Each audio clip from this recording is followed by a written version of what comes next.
This afternoon's lecture, titled The Independent Religion of King's Chapel Today, will expand on the Anglican and Unitarian religious heritage of King's Chapel and the distinctive religious identity of the church today.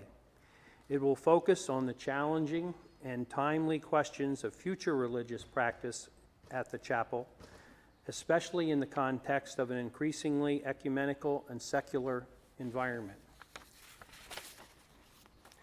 The lecture will offer a framework for considering what is permanent and what is transient in religion at King's Chapel, and how a legacy of open-minded religious experience can remain relevant and thrive while ancient traditions are revered and preserved. Joy? Thank you all so much.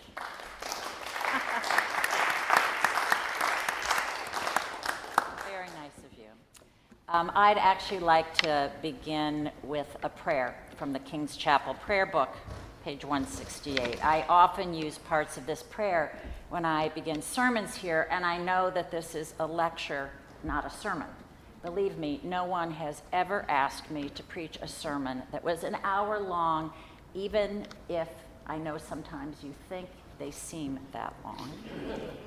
And although this is not a sermon, it is an attempt by one minister, here only 2 years, to say some words about King's Chapel here for 329 years.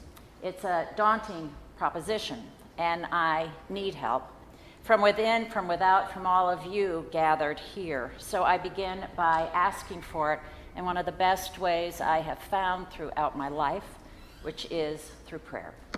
The prayer I'm reading is in the section called Prayers for Discipleship, and I do want to be a disciple, a student of Jesus. Let us pray. Help us, O Lord, to become masters of ourselves, that we may become the servants of others. Take our minds and think through them. Take our lips and speak through them. Take our hands and work through them. Take our hearts and set them on fire. Through Jesus Christ our Lord. Amen. My hope is to speak with you today in 5 segments, different ways of approaching the topic that I've been given by our adult religious education and denominational affairs committees. Part 1, why we're here and what I don't intend to do. Now, this is the third in a series of 3 lectures. I follow 2 of my teachers, our senior minister emeritus, Carl Scoville, who spoke of our Anglican tradition in our prayer book, and Professor Dan McCannon from Harvard Divinity School, who discussed King's Chapel and its role in the founding of Unitarian thought in America. Not only did both of these give thoughtful and helpful remarks, I also consider both to be kind and wise people who have generously offered me their support time and time again. I am indebted to them.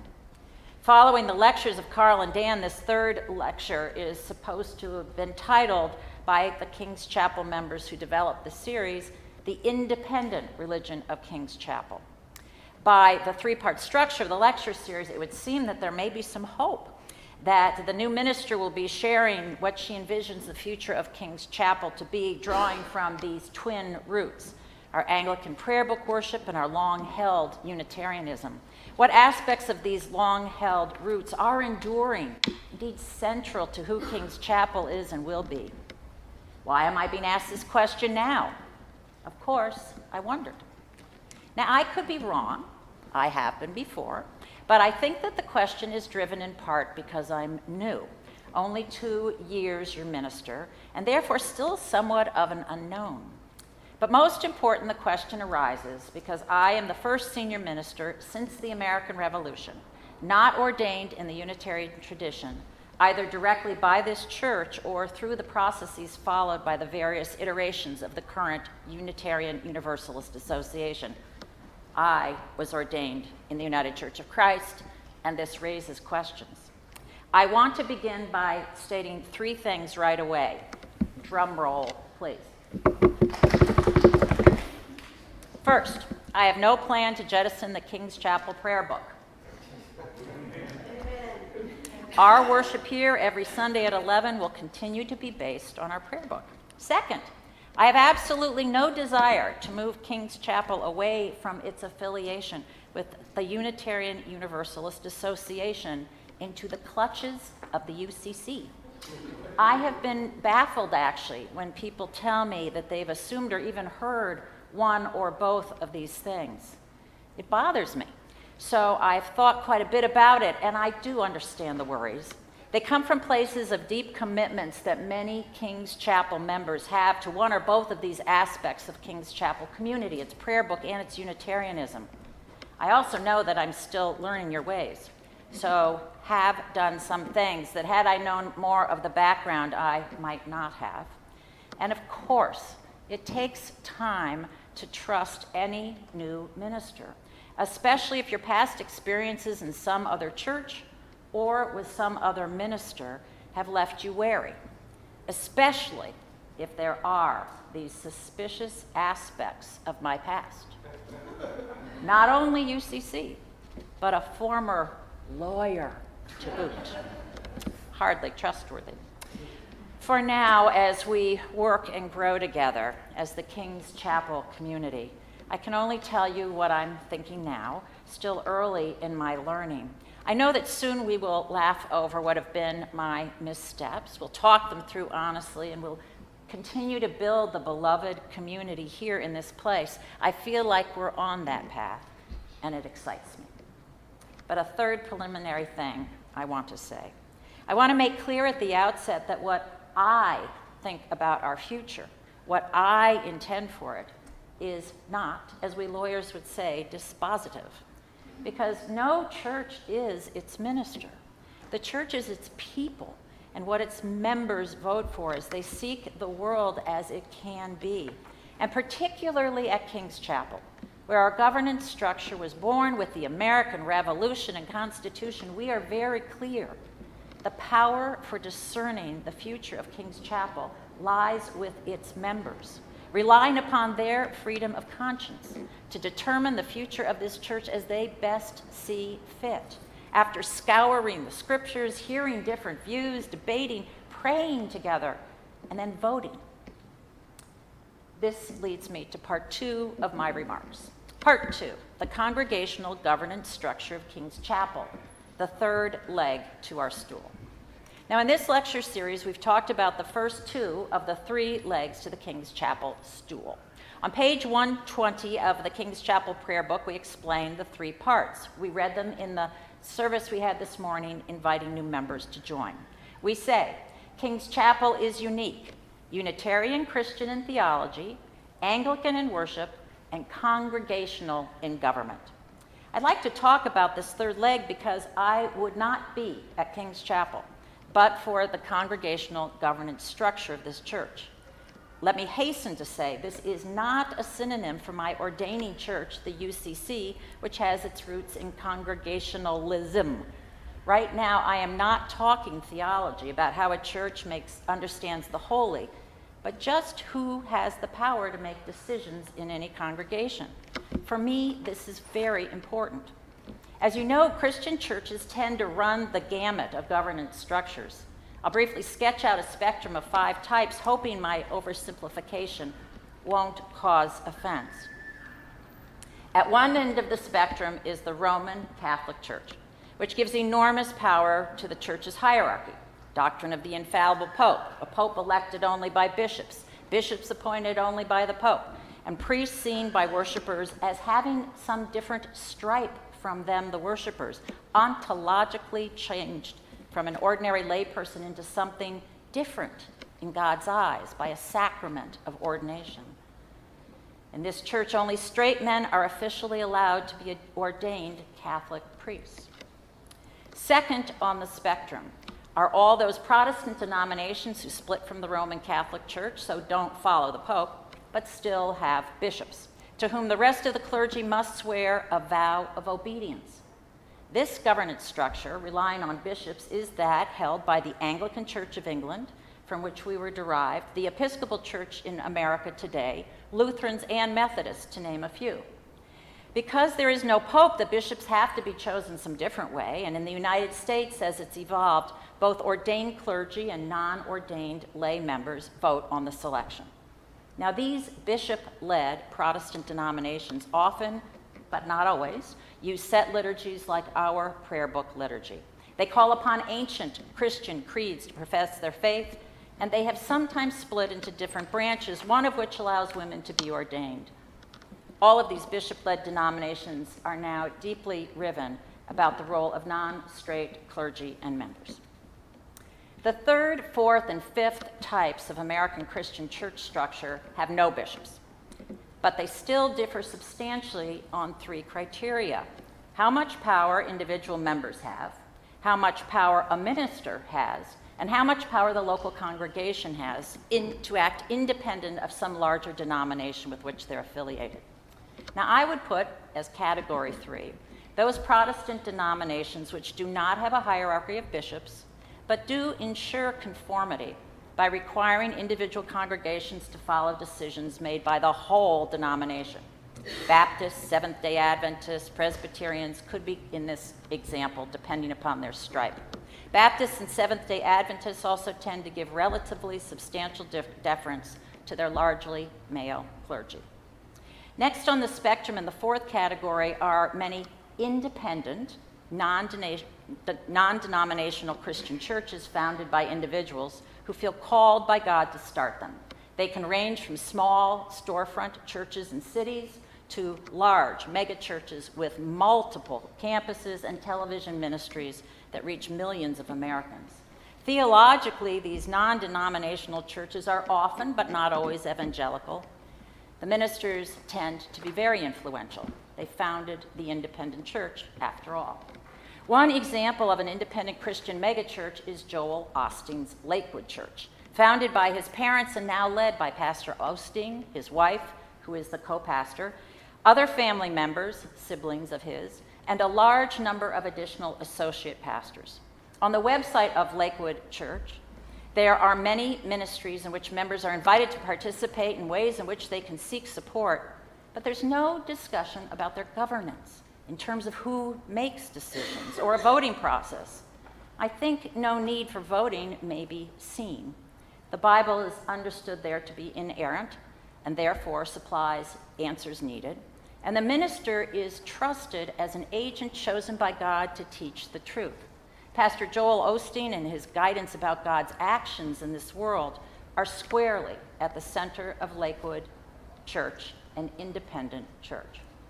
Now, in the fifth and last category, at what I would say is the opposite end of the spectrum from the Catholic hierarchy, I would put King's Chapel, the UUA, and the UCC, churches where members vote to determine their particular congregation's practices and procedures and how they spend money.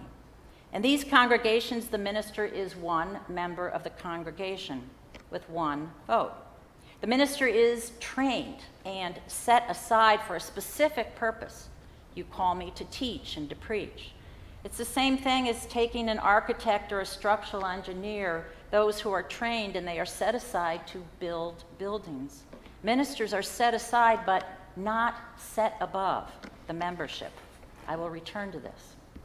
In both the UCC and the UUA, clergy must have been trained for 3 years at a seminary, obtain certain church and counseling experience, and then must pass muster with a denominational group beyond the local congregation. King's Chapel is an exception. We are willing to ordain a minister based solely on our congregation's vote. On most matters other than ordination, local congregations within the UUA and the UCC have a large degree of independence, and neither are the congregations required to follow the larger denominational or movement dictates. Now, flowing from this significant authority vested at the local congregational level, worship in the UUA and UCC congregations doesn't usually follow a prayer book tradition subscribed to by some entire denomination, as is true in the Episcopal Church. Rather, in this cluster of churches here in Category 5, usually ministers and lay leaders are free to write prayers relevant to a particular day's worship. King's Chapel is an exception here too, with its prayer book tradition. So our history does make us distinct. King's Chapel is more independent when it comes to ordination than either the UCC or the UUA. It draws from a set liturgy, unlike most UCC or UUA worship patterns. And both of these things that make us distinct were chosen by us through a vote of our membership at the time of the Revolution during historic circumstances we've discussed earlier in this series. In my own spiritual journey, I was raised in the Presbyterian Church. I worship often with my in-laws in the Roman Catholic Church, and I was an elected leader in both the UCC and Episcopal churches. This means I've experienced nearly the full spectrum of Christian government structures in my peripatetic journey. I do understand the strengths of each. It's true that in the Roman Catholic tradition, for example, it can be refreshing when one pope, like John the 23rd or Pope Francis, can actually enact significant change in a huge organization, breaking down barriers that would take the more democratic Protestant structures ages to enact. There's an attraction to being able to avoid endless committees, hearings, and the wordsmithing of resolutions year after year before anything ever happens. I also know that in pure democracies anywhere can sometimes make hasty and even cruel decisions. Bishops or more authoritative clergy can play a loving, moderating role in these situations. They can operate, I would say, like tenured professors or justices of the U.S. Supreme Court, empowered by their lifetime appointments to follow their consciences, rather than the vagaries of popular opinion. Checks and balances do have value. But those possible advantages aside, I am deeply committed to the governance structure in which I landed. It is inextricably related to my theology. I've come to interpret Jesus as one who saw the dignity of all persons and preached against any hierarchy that would subvert that principle. Learn from the children, he said. Be a servant. On his last night, he knelt to wash his disciples' feet. Jesus brought people from all walks of life together at the same table and still does. His community structure is like a horizontal line rather than a vertical one. Indeed, if there is any vertical hierarchy implied in Jesus' life and action, it's one that inverts the world's hierarchies, putting the least at the top and the most privileged at the bottom. As we regularly read in Mary's Magnificat at King's Chapel, he has brought down the mighty from their thrones and exalted those of humble estate. He has filled the hungry with good things, and the rich he has sent empty away, perhaps because they thought they didn't need anything. Hierarchies tend to divide rather than unify people, inherently creating insiders and outsiders, and I subscribe to that universalist principle that we are all beloved and belong. I resisted ordination for a long time because I worried about the honorific status that clergy can be given.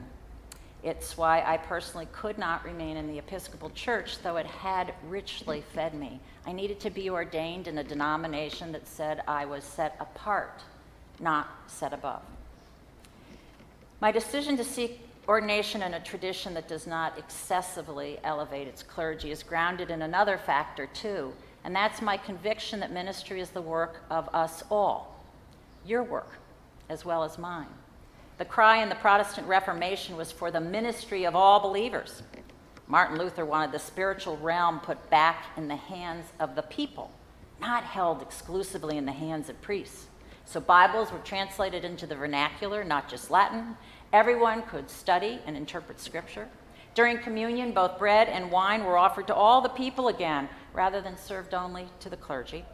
Individuals didn't need to confess through a priest, but could go directly to God for forgiveness. But the ministry of all didn't just free us all to participate in ministry without a clergy person. It also creates a responsibility for all of us to actively minister to one another and to the world, to pray for each other, to serve each other, to teach each other.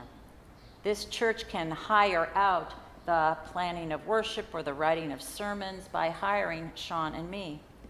But no church that professes the ministry of all can hire out the deepest, truest ministry, caring for one another in our times of need and working for justice beyond our doors.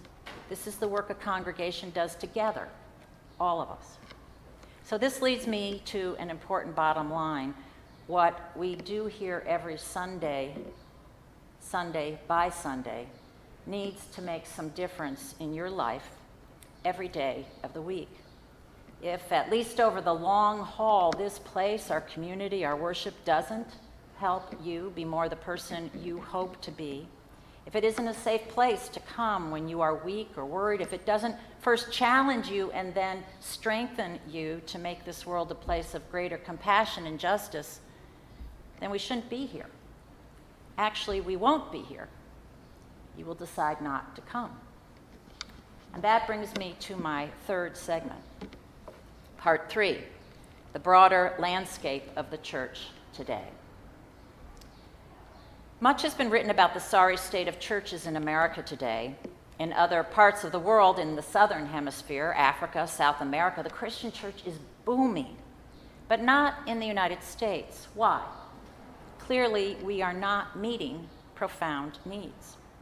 Any discussion of the future of King's Chapel must take place within an awareness of this phenomenon, and hopefully with an understanding of its cause, or at least our best guesses. I want to start with Phyllis Tickle, who in 2008 authored a book called The Great Emergence: How Christianity is Changing and Why. It's a short book, about 150 pages, and it's worth the read. Tickle, as a church historian, posits that every 500 years or so, the church has a great rummage sale, getting rid of what we don't need, enabling us to reemerge in a stronger new form. And we've hit the rummage sale period. She calls it a hinge time, the awkward and painful period before the fully new has emerged, but while the old is dying out.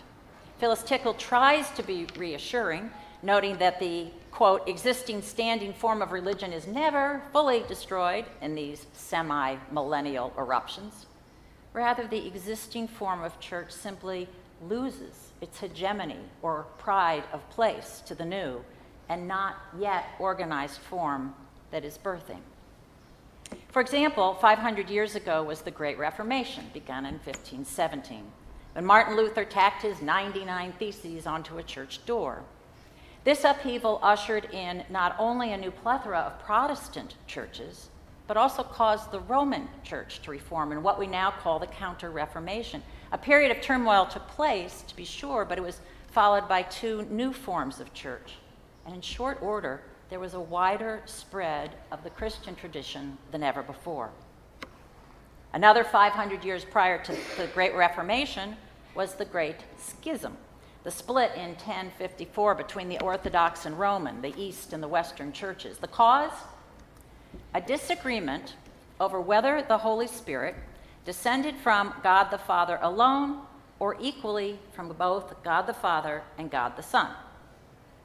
They split also over whether Greek or Latin was the proper language for Mass and whether leavened or unleavened bread should be used for communion. These issues may seem wildly insignificant to us today, but at the time they were vitally important, says Tickle, because of what they expressed about the 2 cultures, Greek and Roman, that had grown far apart over time. And each wanted to retain the symbols that had deep and personal resonance for its own worshipers. Now, we who love the King's Chapel prayers just as they are, words that we have memorized by heart, know the power of practices that have deep and personal resonance in worship. I personally still stumble over any newer versions of the Lord's Prayer. But look at the result of the Great Schism in the year 1000, old retained in one place and new born in another. If we step back another 500 years before the Great Schism, we're in 500, near the fall of the Roman Empire and the beginning of the Dark Ages. There'd been another theological split about that time, This had to do with whether Mary was the mother of God or only the mother of the human Jesus. Tickle postulates that had Mary been discerned to be only the vessel for the human Jesus, an entirely different view of Christianity would have become dominant, frankly closer to the Christian Unitarian thought of Jesus, with a reduced emphasis on sacrifice and suffering. More on that at another time, but hold the thought, because the more we learn about the church's past, the more we see the value in holding tight to the Christian Unitarian thought. Not some ludicrous or heretical notion, but a vibrant and potentially new path forward, simply buried for a time in Christian history. Now, 500 years before the fall of the Roman Empire at the year 0, we mark the birth of Jesus, the writing of the Gospels, the second destruction of the Jerusalem temple by Romans, and with all these, the birth of the Christian church. You see it, these 500-year splits, rummage sales, she calls them. Why do they take place? Because the whole society was changing in these areas, and of course, religious expression had to change too. Humans needed new motifs to explain what gives life meaning. For example, she says, leading up to the Great Reformation of the 1500s, politically, the one great Holy Roman Empire declined and nation-states emerged. Religiously, Christianity had to articulate its claims against Islam coming from the East in the Ottoman Empire. And economically, serfs moved into cities, gained trades, the printing press was invented so literacy could spread, and the middle class emerged. Each of these conditions paved the way for the Protestant tradition, because Protestantism valued that emerging middle class more. Now, to comprehend today's turmoil, Tickle insists that we need to understand the complete revolution in information technology that has once again, in the words of New York Times columnist Thomas Friedman, made the world flat. The economies of the world are globalized, creating for us new stakes and decisions made halfway around the world because of information technology. The internet also teaches that no one person has all the truth. You know this. Information can best be crowdsourced now. Originally, that wasn't seen as necessarily true, but more and more it seems to work. To Phyllis Tickle, this evolution in trust for networked information helps explain what she calls the emergent Christian church today often emphasizes not just the Bible as a source of information, but some sense of community, which comes together to learn and discern, a crowdsourcing strategy. Moreover, as people worldwide have greater access to more information and learn from many perspectives, it's far harder to confine humans to particular little boxes, as we may have done in the past. Just this week, Nobel laureate Tim Hunt tried to place all women scientists, girls he called them, in a box segregated from his science lab because he finds them distracting and they always cry. He has resigned his position. Now, the fallacy of his generalizations were known to many because they'd met women who defied that stereotype, or they heard from such women instantly through the internet uproar he generated. It's harder to keep people in boxes. Neither can other groups be labeled in boxes the way they so easily were before. Gays, transsexuals, Muslims, other types who in the past might not have been known personally in your local neighborhood have now found relationships and shared communities online. For younger generations, old divides have completely fallen. They don't want to remain in boxes anymore, even though sometimes for us of an older generation that has been comfortable. But for younger people, and now those of us who are older too, we want to understand other cultures, talk with people who have ideas different from ourselves, travel. Certainly the younger generation would like that kind of diversity in a church also. Belonging to a community of people is far more central to people looking for church today than creeds or beliefs. Now, this marks a change from a time when I grew up where you started your affiliation with a church by acknowledging a set of beliefs, following a code of conduct, and then with those two things as prerequisite, you belonged. This progression has been nicknamed believe, behave, belong. Believe in God, behave by coming to church, and you'll be allowed to belong. Research, though, into churches today suggests that the process is reversed, at least in churches that are successful. The entry point now is belonging. This new pattern is nicknamed belong, behave, believe. King's Chapel, which long ago jettisoned creed, stands poised to meet this trend. You start spending time with a community of people. Eventually, you may be influenced by that community in a way of behaving and maybe to beliefs.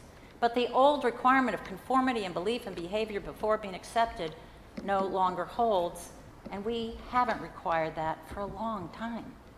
My instinct tells me that belonging to an actual group of people who gather in one space is now more important than ever because of technology too. When so much of our time is spent online rather than in one another's physical presence, having a place in which you can feel you belong is given a higher priority. For those who most often communicate via text or Facebook or email rather than even voice to voice over the phone or in person, it can feel good to gather at a church, to share food that Mindy or Ann helps us get there, and to sing, talk. This brings me to a second resource about the status of the Christian church today besides Phyllis Tickle. Diana Butler Bass has written many books. Again, I commend them to you. She has conducted extensive research within Christian churches in the last 2 decades. And the conclusions she draws are influential among many of the pastors with whom I speak. Here's one sampling that I find compelling when we try to understand the demise of the Christian church as we know it. Her newest book, entitled Christianity After Religion, explains that though the decline in American churches has been going on for some time, the decade between 2000 and 2010 was particularly horrible. Here's the sad sequence. First came the terrorist attacks of September 11 in 2001. Though immediately after the attack, people flocked to church, as time passed, that fervor waned, and the media began to blame religion for the attacks, especially overzealous Muslims who hated U.S. support of Israel. Meanwhile, some Christian religious leaders blamed the attacks on American tolerance of homosexuals and feminists. With all this religious finger-pointing in the media, thoughtful people found it harder to tell the healthy, life-giving religion from the violent, life-ending religion. Pox on it all. The next year, in 2002, was the year that the Roman Catholic sex abuse scandal broke, told first on the front pages of our own Boston Globe. Chilling examples of long-standing cover-ups of child sexual abuse by the church hierarchy were reported across our country and then internationally. More and more Americans raised Catholic no longer describe themselves as Catholic. Clergy of every stripe, not just Catholic priests, are held in lower esteem, polls now show. The third event came in the third year of the past decade. In 2003, the Episcopal Church of New Hampshire elected Gene Robinson, the first openly gay bishop, with a long-term partner. Protestants had been debating this issue, but now it was front and center in the public eye. And the nastiness of the controversy within mainline churches that ostensibly preached love caused even these more center, mainline denominations also to be called deeply into question. Denominations which had once seemed relatively genial in America were now under the gun also. The fourth year and a fourth event. In 2004, George Bush was reelected with the help of the conservative evangelical vote, and evangelicals were acclaimed by the news media as powerful and dominant. It seemed like a victory for these parts of our religious landscape, says Bass, but the cumulative consequence of all these events had alienated an entire generation of young people. Many young people, even those raised evangelical, think Christianity as a whole is anti-gay, judgmental, hypocritical, overly politicized, and dull. The number of young adults raised evangelical who still affiliate that way has declined itself. The number of young adults who say they have no religious affiliation at all has escalated sharply.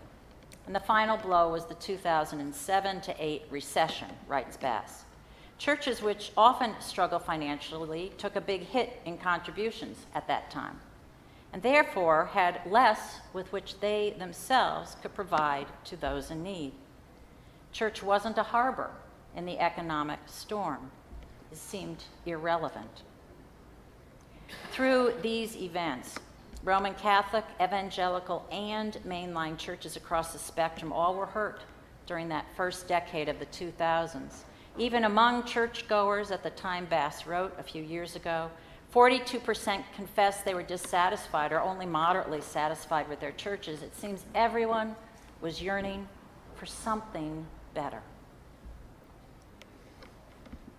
There's a third resource to which I want to turn, and that is the Pew Research Center, because there has been a poll published just 1 month ago that shows the impact of all of these events that took place 7 to 14 years ago.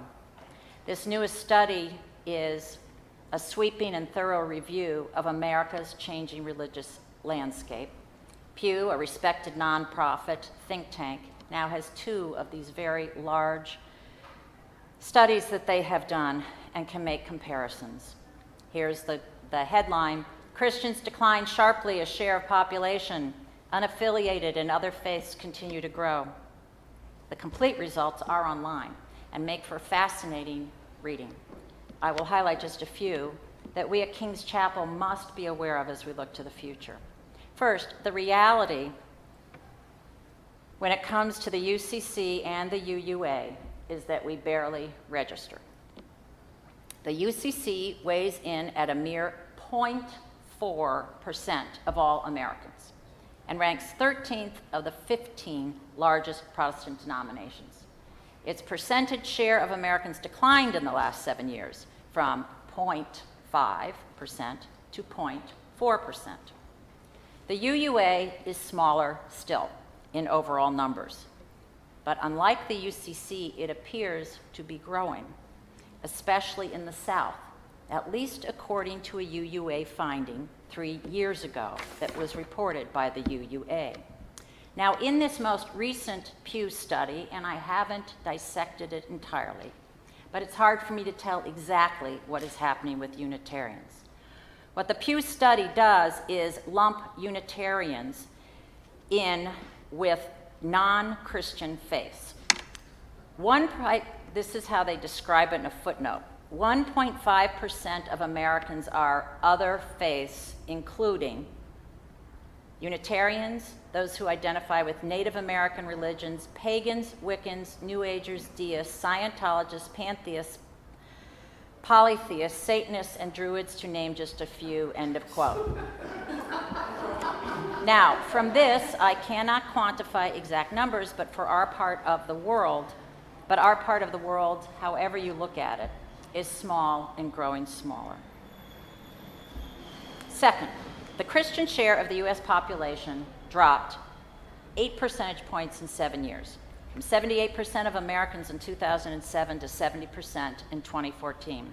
This drop was driven mainly by declines among mainline Protestants and Catholics, each of which fell by about 3%.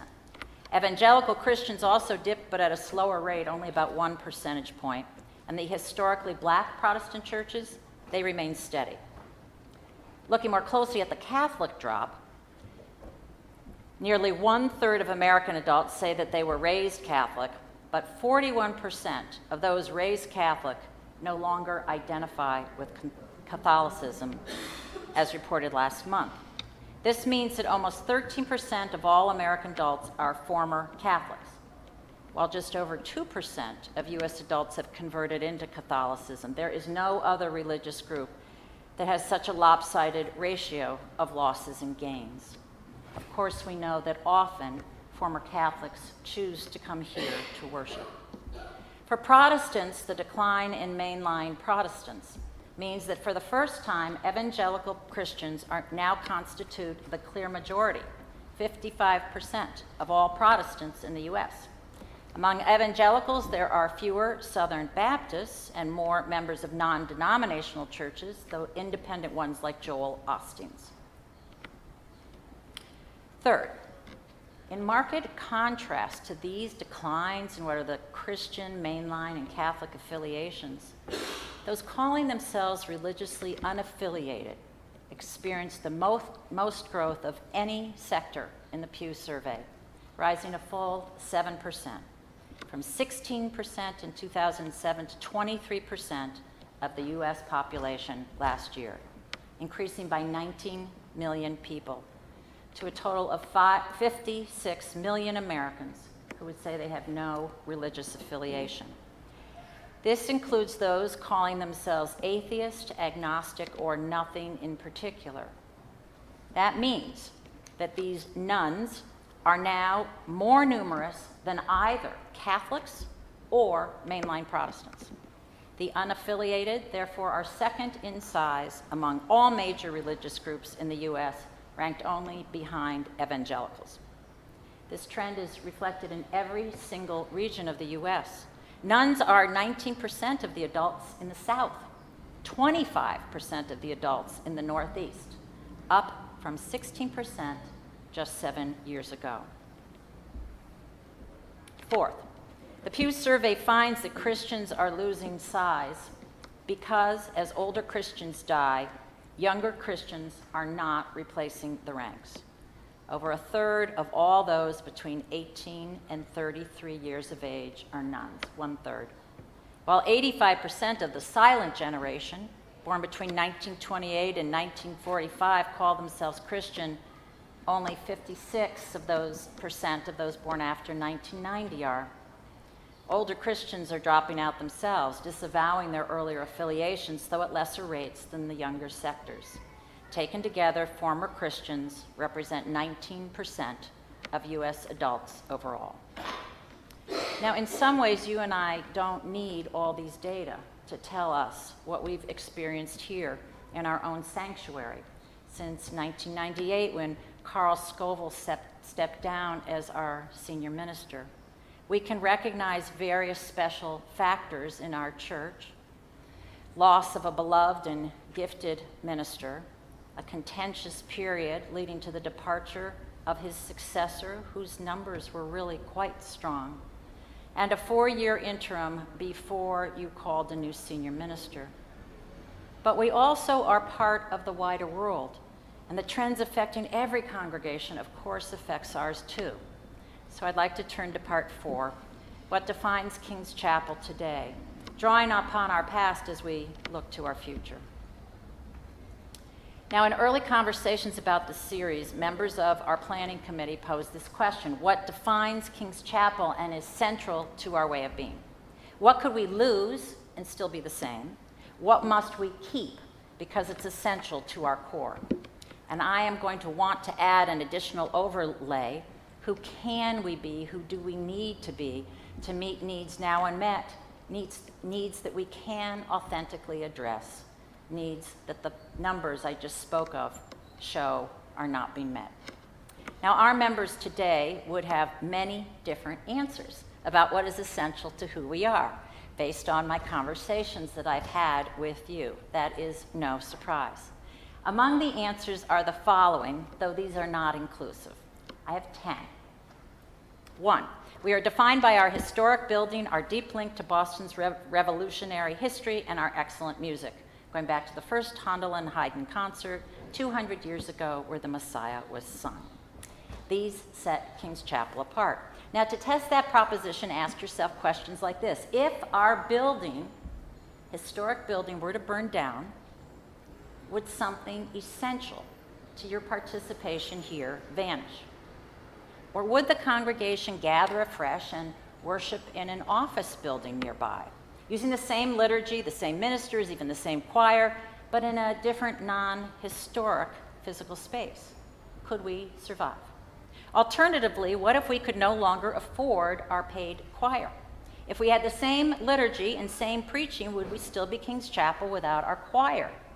These kinds of questions begin to test what we do find essential. Another theory, 2. Our freedom of pulpit and pew defines us. That we profess no creeds, have a deep commitment to rational thought, non-literal interpretation of the Bible, and acceptance of other traditions beyond the Judeo-Christian thought. Okay? Would these intellectual approaches of being independent and open to questions be enough by themselves to sustain us? Because all you congregations share those characteristics. So, is it key to you that our core values of freedom of conscience and rational thought allow you to name Jesus still as our teacher and to honestly grapple with whether Jesus was human or divine? Does the fact that Jesus is part of the equation matter to you? 3, is our current stance of inclusion and welcome of all defining of who we are? Is this stance inextricably linked theologically with our non-literal translation of the Bible and or our commitment to acting as Jesus did, reaching out to the marginal?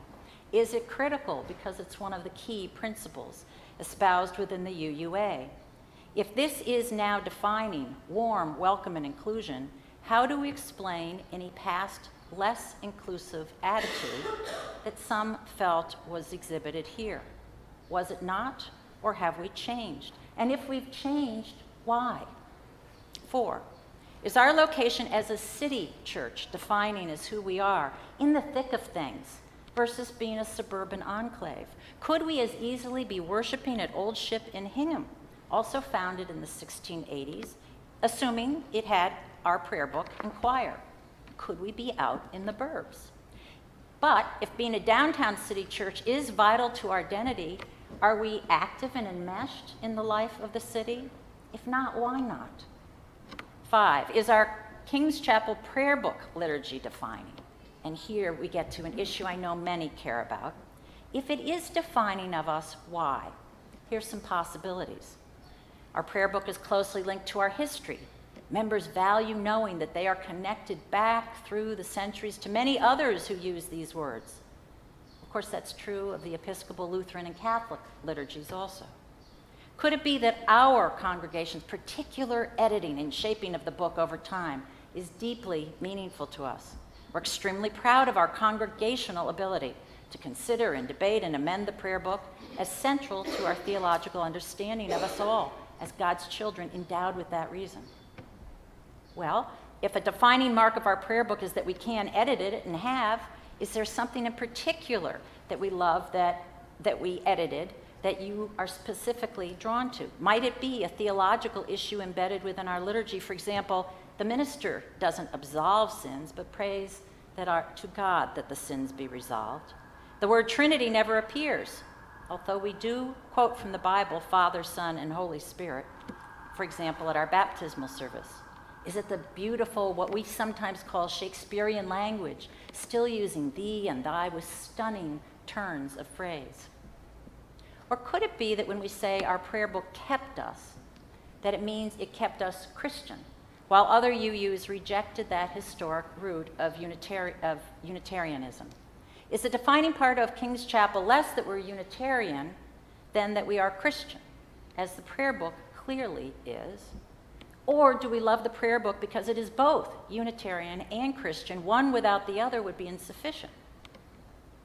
If we love the prayer book because we are deeply committed to liturgical worship, including morning prayer, then maybe what we mean is that liturgical worship with the deep roots has proven itself time and time over to be a powerful means of worship. We can trust the liturgy. We step into the flowing river each week. We are carried by it.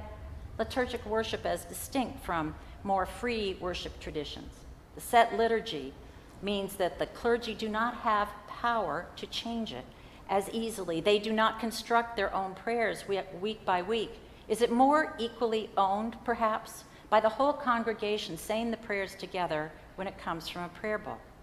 Worship is more truly the work of the people then, rather than the work of the minister said towards a passive group of spectators. Where does that fall in terms of what commits you to our prayer book? Is it defining that we have both a set liturgy and a tradition of strong preaching? Therefore, King's Chapel is defined by having a combination of set historic prayers, 400 years over, and receipt of the new spoken word each week. as a preacher grapples with 21st century issues. Carl argued for that when he spoke of the importance given the Word in the Protestant Reformation. Now, theologically, how central is it that King's Chapel now says that we can be a doubter, believer, seeker, or skeptic? It's always been embedded here. If you can be all those things and still find a place at King's Chapel, is that what matters to you? If so, how open to humanist thought are we, given our prayer book liturgy? How open to non-theist thought? What has marked the move over the years in the theology preached by Freeman to Foote, Perkins to Scoville, Holt to Fallon? And did that change who King's Chapel is? Might King's Chapel be set apart by the people she attracts?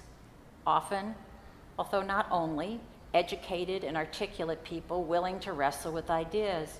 But if that's true, who doesn't tend to come? What do King's Chapel members miss in their spiritual journey by joining with a like-minded gathering? What do we gain? Does the usual makeup of the congregation and how it may have changed over time change who King's Chapel is? Or might we assert this, that King's Chapel is first and foremost God's, however we understand God? Who King's Chapel is should be defined by who we discern the holy is calling us to be today, just as the first prayer book editors hoped to be discerning God's will. Does what we do ultimately matter more than how we worship? With the prophet Micah, whose words open our morning prayer service, should we fuss less about how we worship and where, today's equivalent of how many calves are burned or gallons of oil put to the altar? What matters is how we live. What does the Lord require of thee? He has showed thee, O man, what is good. What doth the Lord require of thee but to do justly, and to love kindness, and to walk humbly with thy God? This whole set of questions asked about what has defined us in the past, that we couldn't lose without becoming a different church, needs to be meshed, though, with the question I spoke of earlier, the changing landscape of American religion generally. Because as I have stated since I began to interview with your search committee 30 months ago, if King's Chapel cannot grow, it will wither and be a non-viable church. We have a large endowment, but perhaps only 80 core members, quite a number of whom choose not to attend on any given Sunday. So what do we do to grow and to become a thriving church, not only by the numbers and financial statements, but by our life together, supporting each other in spiritual growth and reaching out into the greater city? In many ways, as you know, I think we're powerfully poised to be doing just that due to many of the things that have defined us in the past, which I see as also fundamental to our future. First, our open, wide Christian Unitarian theology, open to doubts and difference, with no requirement of creedal affirmations, no claim of an exclusively Christian path to salvation, but still grounded in a powerful story known to many. We affirm each person's ability to think for themselves and applaud rigorous exploration of the biblical text, as our covenant says, in love of the truth. Our open Christian Unitarian theology. And second, we offer a profound beauty in our worship through language chosen, rituals repeated, and excellent music. Frankly, it is a rare combination to have that open theology and the richness of our liturgical worship. It's a rare combination, it's attractive, and I think it is defining of us. We'll be on our way if these two characteristics, the theology and the beautiful worship, are married with three additional elements: a warm welcome of all, shared leadership and transparency concerning key decisions, including those concerning finances and the budget, and a robust and genuine engagement in the city, or at least those are my thoughts. These additional elements have sometimes been present at King's Chapel, but not always, and we don't now have them all together. I don't know if it's ever been what we've been known for, but I am finding among you an active commitment to them now. What makes me so sure that this combination of things could lead us to grow? Of course, I'm not sure. If there were a magic bullet known for church growth, it would be being pursued. But so many books have been written, insights gleaned by a variety of new thinkers and church leaders I watch very closely. I'll share just a few tidbits. They underline the new services that Sean and I are experimenting with, the 2 non-prayer book services that we offer now on Wednesday at 6 p.m. and hope to begin Sunday at 9 a.m. in the fall. Here's one of the people I'm watching. Nadia Bolz-Weber is a Lutheran pastor at the House for All Sinners and Saints in Denver. She has a mix of honest preaching and formal Lutheran ritual, but also new celebrations of the Spirit, and it's gained her followers. For example, she reports that after following all of the formal traditions of Lent and Holy Week and then the Easter Vigil, for us, there is no better symbol of Easter. Nothing says he is risen at the end of the Easter vigil like a chocolate fountain in the baptismal font. It's a celebration of pure joy and not one we would ever suggest is right for all churches, but for us it is life. I'm also fascinated by her engagement of the congregation in leading worship. At the start of each service, any member can select from a series of notebooks that have been created, each of which contain a portion of the liturgy to be read that day. Weber admits that there's a trade-off between worship excellence and worship inclusion, but she chose to err on the side of participation, and her congregation seems to like it. There are others, Brian McLaren, John Shelby Spong, now a retired Episcopal bishop, who for a long time has been writing about ways that the church needs to be reshaped. But most recently, there is 30-something Rachel Hurd Evans. She has a widely followed blog, and in May she offered 7 ways to welcome young adults to the main line, not through trying to make the church cool with praise bands and fog. She said, don't require of us less commitment, but please, we love traditional liturgy and sacraments. Can we infuse them with some creativity? Now, Sean has told me that the future of the church is neither in denominations or in creeds. Really, there's so much that we just all share together, we who at least are in the liberal church. But what the future will call for is a combination of meaningful, powerful worship, an open theology that we can probe and doubt together, warm welcome of all without barriers, and some action in the city. I agree. So where does this all take us? Part 5, conclusion. I subscribe to the 75% rule James Forbes offered at Riverside Church in New York. We are satisfied, all of us, when 75% of what goes on at church comports with our own wishes, knowing that the 25% we disagree with is important for someone else in the congregation to be nurtured. A warm welcome of all, in my judgment, therefore does require these non-prayer book services that we've begun. Time will tell. But we're trying it as an experiment, and I hope you'll come because we would love your feedback. We're doing it because we know that not everyone can recite with equanimity exclusively male language. The psalm that was appointed for today that I didn't use because I used the psalm that had been put to music and that Heinrich was playing, but the psalm that had been appointed would have had me say, I am your son. Now that's painful for me, and it's been painful for other women before in Unitarian history, and they've stopped attending church.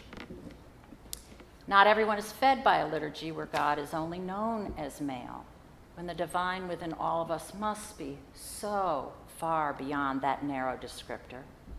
Not everyone finds meaningful a liturgy written by those whose greatest danger apparently was pride, rather than a failure to love themselves, as reflected in the tone of many of our confessions. Well, friends, there has been such extraordinary learning and theological development within Christian thought, potentially throwing our minds and souls into new ways of comprehending and experiencing the reality in which we live and move and have our being. Doesn't it seem like an unnecessary self-inflicted wound when our worship could not benefit from these insights? until we go through a lengthy process of amendment. That's what we'll do. I'm committed to the 11 o'clock service remaining as it is. But that's why I want to try experiments in the new services. Indeed, the impulse behind the first editing of the King's Chapel prayer book grew from this same train of thought.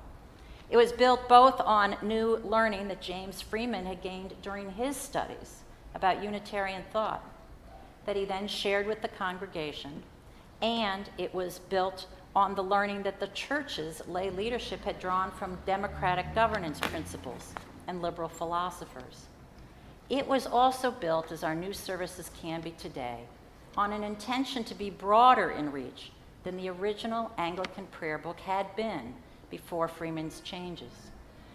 They wanted to be open and supportive, the 18th century authors explained, of many strains of Christianity. Quote, the Trinitarian, the Unitarian, the Calvinist, the Arminian. The prayer book editors, they said, had an earnest desire to live in brotherly love and peace with all men, and especially with those who call themselves the disciples of Christ. They wanted to include a whole range of worshipers. Can't we do that by adding these two new services? And finally, really finally now, a comment on Christianity, which has been my focus today. Now, I spent years, my first one of 3 years at Divinity School, studying interfaith issues. I also had spent a semester prior to that, while I was considering attending full-time, immersed in interfaith study. I also led interfaith programs for several years while I was on the staff of Trinity. I greatly appreciate all that we can learn from other traditions, and I eschew any claim that Christianity has exclusive truth. For me, why would a loving God choose to be accessible only once and through only one culture? But during my study of the Hindu tradition, Buddhism, and Judaism, as well as Islam, I also became convinced of two corollary thoughts. One, the Christian idiom is the one I know by far the best through my many years of study and practice. My own spiritual growth is challenged most when I keep digging deeper and deeper into that tradition, rather than skirting across the surface of multiple other religions. Moreover, there is plentiful new scholarship erupting in Christianity right now that enables far more thoughtful critique of the Christian and Hebrew Bible than at any previous time. Only now are we beginning to grasp the power of what we're learning from those ancient scrolls that were found in the late 1800s and the mid-1900s that prove the vast breadth of competing Christian thought during the years after Jesus' death. What was later deemed heretical by the church and squelched was being vigorously pursued in the early church and may well be worth pursuing again today. The range of thought included in the religious canon that we use today, that New Testament, is far more limited than what once existed. We know about other gospels that weren't included. What can we learn from them? Today we are free to poke and prod the Bible not only through use of the science available to us, but also through these ancient texts we've discovered. My own understandings have widened so greatly. There's so much scholarship to share, so much for all of us to learn together, reading and debating, that can radically open up our understandings of Christianity, that can rebut the old nonsensical interpretations that we may have been taught or grew up with. Within the old Christian narrative, we have new resources that let us use our minds, dig deeper for meaning that I, at least, find fulfilling, sustaining, transforming. Christianity is an idiom that retains its vitality, I maintain, and its life-changing capacity. These are some of my thoughts for you today. Thank you, Joy.